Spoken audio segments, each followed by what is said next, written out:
Saul's massacre of the priests of Nob is one of the most chilling examples of a leader's paranoia spiraling out of control. Fueled by fear and a deep sense of betrayal, Saul took drastic, violent actions against those who had once been his allies. The shocking brutality of this moment isn't just a story from ancient times, it's a powerful lesson in how unchecked emotions, like fear and distrust, can lead to destruction.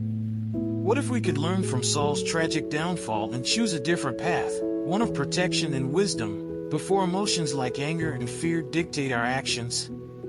This dark chapter invites us to reflect on the dangerous consequences of allowing paranoia to rule our decisions. Then, let's read the chapter together. David left Gath and escaped to the cave of Adullam. When his brothers and his father's household heard about it, they went down to him there. All those who were in distress or in debt or discontented gathered around him, and he became their commander. About 400 men were with him. From there David went to Mizpah in Moab and said to the king of Moab, "Would you let my father and mother come and stay with you until I learn what God will do for me?" So he left them with the king of Moab, and they stayed with him as long as David was in the stronghold. But the prophet Gad said to David, "Do not stay in the stronghold. Go into the land of Judah." So David left and went to the forest of Hereth. Now Saul heard that David and his men had been discovered. And Saul was seated, spear in hand, under the tamarisk tree on the hill at Gibeah, with all his officials standing at his side. He said to them, "Listen, men of Benjamin. Will the son of Jesse give all of you fields and vineyards? Will he make all of you commanders of thousands and commanders of hundreds? Is that why you have all conspired against me? No one tells me when my son makes a covenant with the son of Jesse. None of you is concerned about me or tells me that my son has incited my servant to lie in wait for me, as he does today." But Doeg the Edomite, who was standing with Saul's officials, said, "I saw the son of Jesse come to Ahimelech son of Ahitub at Nob." Ahimelech inquired of the Lord for him. He also gave him provisions and the sword of Goliath the Philistine. Then the king sent for the priest Ahimelech son of Ahitub and all the men of his family, who were the priests at Nob, and they all came to the king. Saul said, "Listen now, son of Ahitub." "Yes, my lord," he answered. Saul said to him, "Why have you conspired against me, you and the son of Jesse, giving him bread and a sword and inquiring of God for him, so that he has rebelled against me and lies in wait for me, as he does today?" Ahimelech answered the king, "Who of all your servants is as loyal as David, the king's son-in-law, captain of your bodyguard and highly respected in your household? Was that day the first time I inquired of God for him? Of course not. Let not the king accuse your servant or any of his father's family, for your servant knows nothing at all about this whole affair." But the king said, "You will surely die, Ahimelech, you and your whole family."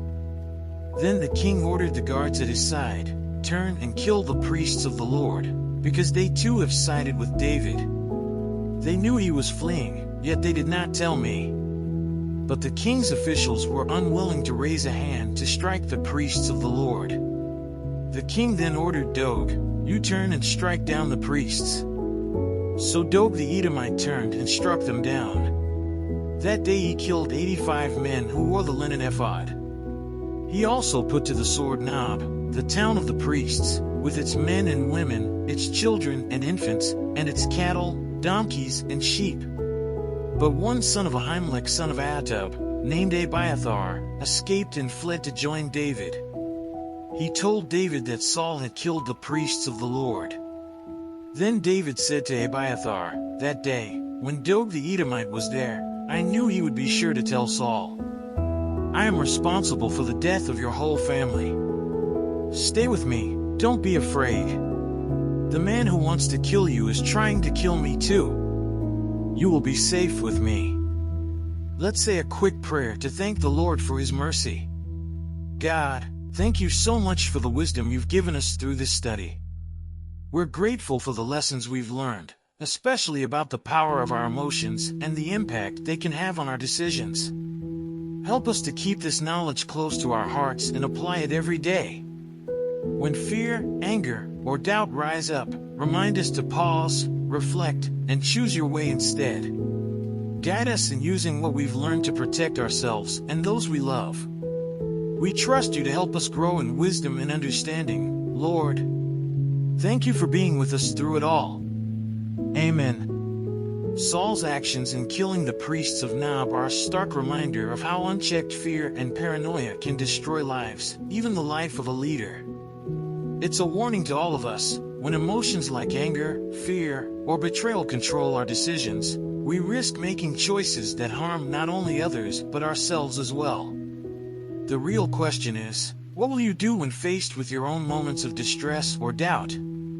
Will you act out of fear, or will you take a step back, reflect, and choose a better way?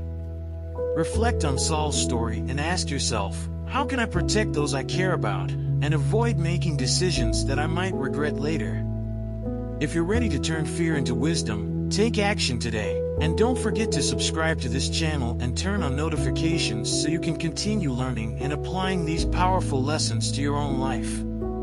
And, as always, don't forget to check the last video and learn more about the scriptures.